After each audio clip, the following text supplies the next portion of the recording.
Capítulo 2. Esperanza de vida. Un caballero elegante de traje oscuro salió del aeropuerto John Fitzgerald Kennedy en Nueva York con apenas el equipaje de mano.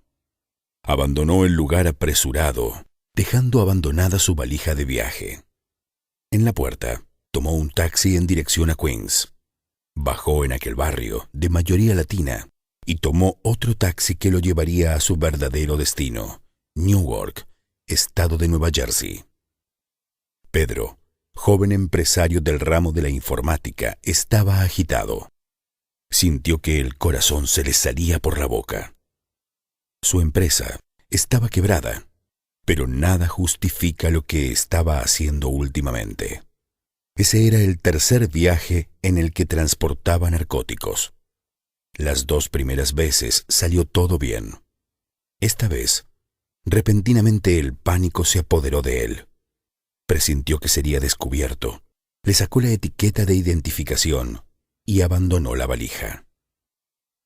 2 horas después, del otro lado del puente, en Newark, se dirigió a la casa de Jair, que ignoraba las actividades ilícitas de este amigo de la infancia.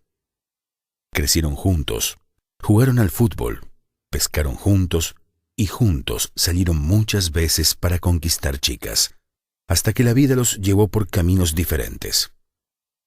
Años después, ellos se reencontraron accidentalmente en la puerta del Hotel Pennsylvania, delante del Madison Square Garden en Nueva York.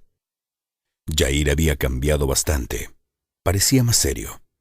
Casado con Laura, era padre de 2 hermosos hijos. Se había transformado en un cristiano fervoroso. Pedro continuaba soltero. Se aproximaba a los 40 años y vivía la vida loca, como a él mismo le gustaba definir. En aquel día del mes de julio, en Newark, al abrir la puerta, Jair percibió que algo extraño había sucedido con el amigo de su niñez, y después de abrazarlo le preguntó: «¿Qué pasó? Estás blanco como la cera». «No pasó nada. Creo que es solamente el cansancio del viaje». «No es cansancio. Creo que estás enfermo. Pero quédate tranquilo. Te quedarás en el mismo dormitorio en el que estuviste la otra vez». Pedro entró. Se sintió sucio y desleal con el amigo que bondadosamente le abría las puertas de su casa. ¿Qué podía hacer? ¿Salir corriendo y nunca más regresar? ¿Abrirle el corazón y confesar que estaba poniendo en riesgo la seguridad de la familia que lo hospedaba? Jair no merecía lo que él estaba haciendo. Ese sentimiento lo perturbó profundamente. Minutos después, debajo de la ducha, sintiendo el agua correr por el cuerpo, él lloró. Cómo deseaba que aquella agua fresca limpiara también su alma de las incoherencias de su existencia. Nadie podía llamar vida a la sucesión interminable de noches y días huecos en que se habían transformado sus jornadas. El pavor y la desesperación tomaban cuenta de él al pensar en la idea de que la policía podía descubrir quién era el dueño de aquella valija abandonada en el aeropuerto. Por algún motivo que no consiguió identificar en aquel instante, se acordó de Marta, la joven que había abandonado cuando supo que estaba embarazada. Él tenía un hijo al que nunca había querido ver. ¿Por dónde andaría Marta? ¿Cómo estaría la persona que él, un padre ausente y débil, jamás conoció por no tener el coraje de hacerse cargo? La empresa de informática que había abierto hacía 5 años marchaba a todo vapor al inicio, pero poco a poco entró en colapso. Él era el único culpable. Vivía en forma extravagante, gastaba más de lo que ganaba. Así, comprometió el capital de la empresa. Al ver que el barco se hundía, hizo de todo para salvar el patrimonio, pero no lo logró. Creyó que en poco tiempo conseguiría el dinero para salir de esa situación desastrosa y ponerle fin a su carrera como marginal. Repentinamente aquel día en el aeropuerto, sintió que ese camino no era el suyo. Experimentó miedo, se descubrió débil y huyó como un niño asustado. Al llegar la noche, sentado a la mesa de la familia para la cena, Pedro se mostró silencioso e introvertido. no era el mismo que en otras ocasiones. «¿Qué pasó, Pedro? ¿Estás enfermo?», le preguntó Laura. «¿Por qué? Jair me preguntó exactamente lo mismo cuando llegué». «Estás diferente, tío», afirmó el hijo de la familia. «No, no es nada», respondió el visitante emocionado al ver la escena familiar. Pedro conocía muchas familias, pero ninguna como aquella. Se respiraba felicidad en aquel ambiente. Sin embargo, un torbellino de pensamientos amedrentadores lo incomodaba aquel día. ¿Cómo enfrentar la deuda? La valija abandonada significaba mucho dinero. Él tenía que huir. Algo le decía que estaba siendo vigilado. ¿O aquel sentimiento fue apenas fruto de su imaginación? ¿Y si lo identificaban? ¿Y si los policías golpearan la puerta de la casa de su amigo? Arruinar a aquella hermosa familia, comprometerla con la justicia. El corazón era un remolino de sentimientos que no lograba contener. Pidió permiso en la mitad de la cena y se retiró. En el silencio de su dormitorio lloró. ¿Qué era lo que estaba pasando con él? Ese no era el Pedro que él mismo conocía. ¿Por qué tantos escrúpulos, tanto temor, tanto remordimiento? Una hora más tarde, Jair golpeó la puerta. «¿Puedo hablar contigo?» «Entra». «¿Qué sucede? ¿Estás con algún problema? ¿Quieres hablar?» «No es nada. Creo que me emocioné al ver tu hermosa familia, feliz. No sé, ustedes son diferentes». «Somos cristianos. Jesús es huésped permanente en este hogar. Sabes que siento envidia de ustedes. Quería tanto ser feliz, tener esa paz que siento cada vez que llego aquí, pero mi vida está de cabeza para abajo. ¿Quieres saber? Nosotros no siempre fuimos así. 3 años atrás estábamos a punto de divorciarnos. Estuvimos separados uno del otro durante 2 o 3 meses. Yo creía que mi vida había llegado a su fin. Amo a mi esposa. Pero a pesar de eso, había provocado la separación. ¿Tú? Sí. Fui infiel. No puede ser. Tú eres la persona más correcta que conozco. Puedes creer eso, pero no lo soy. Nadie es bueno. ¿Cómo que nadie es bueno? Es lo que la Biblia dice. Mira. Jair tomó la Biblia que estaba en la mesita de luz y le leyó. Pues todos han pecado y están privados de la gloria de Dios. Romanos, capítulo 3, versículo 23. Después, mirándolo a los ojos, le dijo a su amigo, todos, ¿entiendes? Todos, sin excepción. Tú, yo, todos somos pecadores. ¿No estás exagerando un poco? Existe mucha gente buena en este mundo. Desde el punto de vista humano tal vez. Pero la Biblia dice que, así está escrito, no hay un solo justo, ni siquiera uno, no hay nadie que entienda, nadie que busque a Dios. Todos se han descarriado, a una se han corrompido. No hay nadie que haga lo bueno, no hay uno solo. Romanos, capítulo 3, versículos 10 al 12. Ni uno solo, ni uno. Y no sirve de nada lo que el ser humano haga para librarse del pecado. La mancha de la rebeldía y del mal está siempre en él. Aunque te laves con lejía y te frotes con mucho jabón, ante mí seguirá presente la mancha de tu iniquidad, afirma el Señor Omnipotente. Jeremías, capítulo 2, versículo 22. Entonces estamos perdidos. Lo estamos. Eso significa que estamos destituidos de la gloria de Dios y lejos de Él. Andamos en el territorio de la muerte. Por eso el apóstol Pablo dice, porque la paga del pecado es muerte, mientras que la dádiva de Dios es vida eterna en Cristo Jesús nuestro Señor. Romanos, capítulo 6, versículo 23. No entiendo, Jair. Si somos todos pecadores y el salario del pecado es la muerte, ¿cómo estamos vivos? Depende de lo que entiendas por vida. Desde el punto de vista biológico, la vida es un período en el cual el corazón late y los pulmones funcionan. Tú respiras. Pero nosotros somos más que apenas un cuerpo. Somos seres humanos con emociones, sueños y proyectos. Y para disfrutar de la verdadera vida, necesitamos más que simplemente andar, comer o dormir. Es verdad. Yo también creo que es así, dijo Pedro reflexivo. Ambos permanecieron en silencio. Pedro miró la Biblia abierta. Jair sabía que el amigo estaba asimilando la conversación y continuó. Pero no todo está perdido. Mira lo que está escrito aquí. Yo soy el camino, la verdad y la vida, le contestó Jesús. Nadie llega al Padre sino por mí. San Juan, capítulo 14, versículo 6. ¿Jesús es la vida? Exactamente. Solamente Jesús puede darle sentido a la existencia. Por eso él dijo, el ladrón no viene más que a robar, matar y destruir. Yo he venido para que tengan vida y la tengan en abundancia. San Juan, capítulo 10, versículo 10. Vida abundante es vida con sentido. Eso mismo.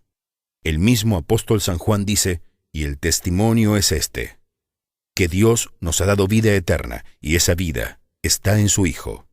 El que tiene al Hijo tiene la vida. El que no tiene al Hijo de Dios no tiene la vida. Primera de San Juan, capítulo 5, versículos 11 y 12. Pedro continuó pensando, y Jair prosiguió.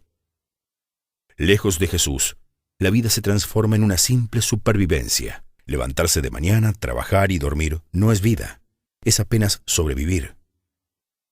Las palabras de Jair sacudieron el corazón de Pedro, que preguntó, ¿y cómo se puede obtener ese tipo de vida? Te voy a leer lo que Jesús dice. Porque amó tanto Dios al mundo, que dio a su Hijo unigénito, para que todo el que cree en Él no se pierda, sino que tenga vida eterna. San Juan, capítulo 3, versículo 16. Ya escuché eso. Mucha gente escucha, Pedro, pero poca gente piensa en el verdadero significado de esta declaración. Hay algunas ideas clave en este versículo. ¿Cuáles? La primera es que Dios te ama. No por lo que tú haces o dejas de hacer. El amor de Dios no es por merecimiento. Dios te ama porque Él es amor. Primera de San Juan, capítulo 4, versículo 8. Esa es su naturaleza. No importa quién eres tú, ni lo que tú haces, sin importar si tú crees o no, tú eres el ser más precioso para Dios en este mundo. Pedro no podía dominar su emoción. Los ojos le brillaban exageradamente. Si Jair hubiera sabido lo que él había hecho, con plena seguridad, jamás le diría lo que le estaba diciendo. ¿Quiere decir que no necesito preocuparme por mi conducta? Sí lo necesitas. Pero tú acabas de decir, el amor de Dios es incondicional y para todos, pero solo tiene valor para los que lo aceptan. Por eso el versículo que te acabo de leer dice, ¿recuerdas? Para que todo el que cree no se pierda. ¿Cómo hago para creer? Primero acepta el hecho dramático de que tú estás en el territorio de la muerte, lejos de Dios, perdido, y que no tienes forma de salir de esa situación. Jeremías, uno de los profetas de la Biblia, pregunta, ¿puede el etíope cambiar de piel o el leopardo quitarse sus manchas? Pues tampoco ustedes pueden hacer el bien, acostumbrados como están a hacer el mal. Jeremías, capítulo 13, versículo 23. Ese soy yo. Esos somos todos nosotros, Pedro. Mira, nada hay tan engañoso como el corazón. No tiene remedio. ¿Quién puede comprenderlo? Yo, el Señor, sondeo el corazón y examino los pensamientos para darle a cada uno según sus acciones y según el fruto de sus obras. Jeremías, capítulo 17, versículos 9 y 10. Dios sabe todo, reflexionó Pedro. Exactamente. Al ser humano pecaminoso le gusta fingir, aparentar y mostrar que es buenito, pero en el fondo sabe que su corazón es falso. Eso está en la naturaleza desde que Adán y Eva pecaron. A partir de aquel trágico día, todos nacemos con la naturaleza pecaminosa y somos incapaces de hacer el bien. Eso es lo que dice David. Yo sé que soy malo de nacimiento, pecador me concibió mi madre. Salmo, capítulo 51, versículo 5. El apóstol Pablo completa la misma idea cuando dice, por medio de un solo hombre el pecado entró en el mundo, y por medio del pecado entró la muerte. Fue así como la muerte pasó a toda la humanidad, porque todos pecaron. Romanos, capítulo 5, versículo 12. ¿Estamos todos condenados? Sí y no. No entiendo. Estaríamos todos condenados por naturaleza. Sin embargo, si después de aceptar el hecho de que tú eres incapaz de remediar tu situación, vas a Jesús de la manera en que estás, escucharás su voz diciendo, vengan. Pongamos las cosas en claro, dice el Señor. ¿Son sus pecados como escarlata? Quedarán blancos como la nieve. Son rojos como la púrpura. Quedarán como la lana. Isaías, capítulo 1, versículo 18. ¿Ir a Jesús llevando mis pecados? Es la única manera de ir a Él. Mucha gente espera cambiar de vida para ir a Jesús. Espera corregir su comportamiento y dejar de hacer tal o cual cosa. Ellos jamás irán a Jesús. Solos jamás lograrán cambiar su propia naturaleza. Es sorprendente. Es Jesús quien transforma al ser humano. Mira esta promesa. Los rociaré con agua pura y quedarán purificados. Los limpiaré de todas sus impurezas e idolatrías. Les daré un nuevo corazón y les infundiré un espíritu nuevo.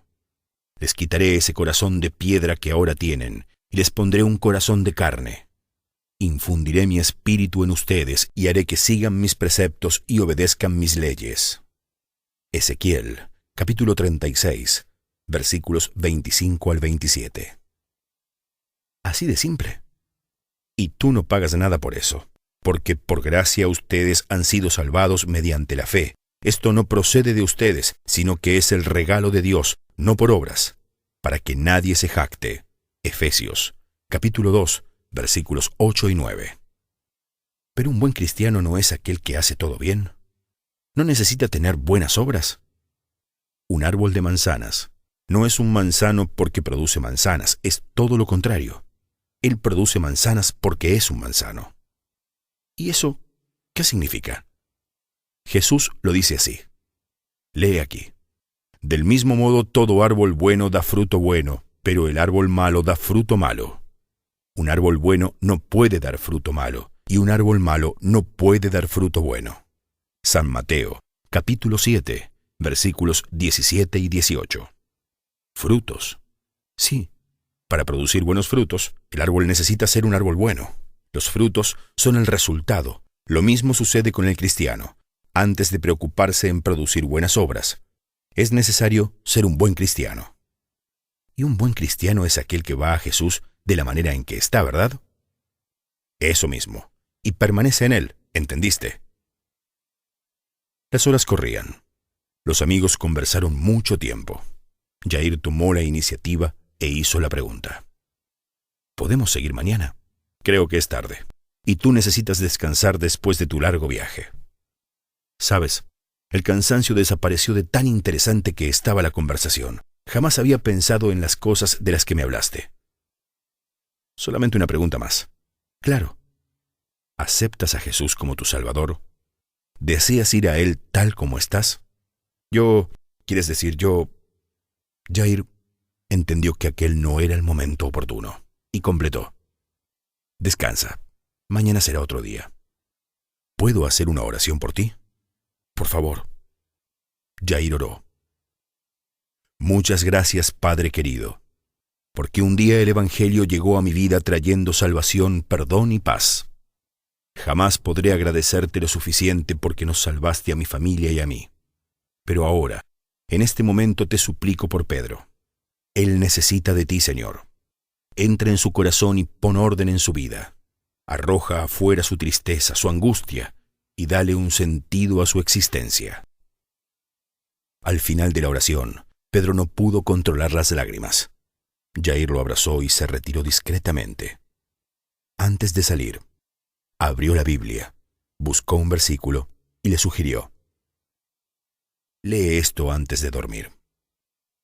Solo, Pedro leyó: vengan a mí todos ustedes que están cansados y agobiados, y yo les daré descanso. Carguen con mi yugo y aprendan de mí, pues yo soy apacible y humilde de corazón, y encontrarán descanso para su alma. San Mateo, capítulo 11, versículos 28 y 29. Gruesas lágrimas rodaron por su rostro, marcado prematuramente por la vida. Movió la cabeza con fuerza, no sabiendo qué pensar. El corazón clamaba por paz. Hasta ese momento, había vivido una carrera alucinante en busca de algo que él mismo no lograba definir. Ahora escuchaba la voz mansa de Jesús diciendo: ven a mí. ¿Qué día? Cuántas emociones diferentes vividas en un corto periodo. Pánico, desesperación, miedo, angustia, nostalgia. Y al final del día, esperanza. Una fiesta de luz en su mundo de sombras y la perspectiva de un mañana glorioso. Aquella noche casi no durmió. Dio vueltas en la cama como en tantas otras noches. Pero aquella vez era diferente. Se acordaba de cada palabra de Jair. Se levantó entonces, encendió la luz y abrió la Biblia algunas veces. Mal sabía que el corazón era un campo de batalla. Era consciente, sin embargo, de que necesitaba tomar una decisión urgente. No podía posponerla más. Su vida no podía continuar de la manera en que estaba. Sin embargo, solamente podía pronunciar 4 palabras. Perdón, mi Dios, perdón. La luz del amanecer entró con fuerza por la ventana y lo despertó. Era un nuevo día. Sería también una nueva jornada. El corazón cantó. Abrió la ventana del dormitorio que daba al jardín y respiró hondo. Sabía que estaba iniciando una caminata para toda la vida. Por algún motivo, sintió que debía buscar al hijo que no conocía. Entendió que no se puede construir un edificio nuevo sin establecer fundamentos sólidos. Las mentiras son hojas sueltas que el viento arrastra sin destino. No existe cura sobre una herida infectada. Es necesario limpiar la herida, aunque signifique dolor. ¿Tendría fuerzas para llegar al final de la jornada? Ese no era el problema, pues. Estoy convencido de esto. El que comenzó tan buena obra en ustedes la irá perfeccionando hasta el día de Cristo Jesús. Filipenses, capítulo 1, versículo 6. Ahora el corazón estaba lleno de vida. Él estaba decidido a buscar la única esperanza real que existe. Esperanza de vida. Tú puedes encontrar esperanza de vida eterna. Descubre un Dios amoroso que les proporciona vida plena a sus hijos. 1. Después de que surgió el pecado, Dios ofreció esperanza de salvación. Génesis, capítulo 3, versículos 8 al 10, versículo 15 y 21. 2. El pecado envolvió a todos los seres humanos. Romanos, capítulo 3, versículos 10 al 12 y 23. 3. El ser humano no puede hacer nada para cambiar su naturaleza pecaminosa. Jeremías, capítulo 2, versículo 22. 4. La salvación es un don gratuito de Dios. Romanos, capítulo 6, versículo 23. 5. La salvación es recibida por medio de la fe. Efesios, capítulo 2, versículos 8 al 10. 6. Las buenas obras revelan la autenticidad de la fe. Santiago, capítulo 2, versículos 17, 24 y 26. 7.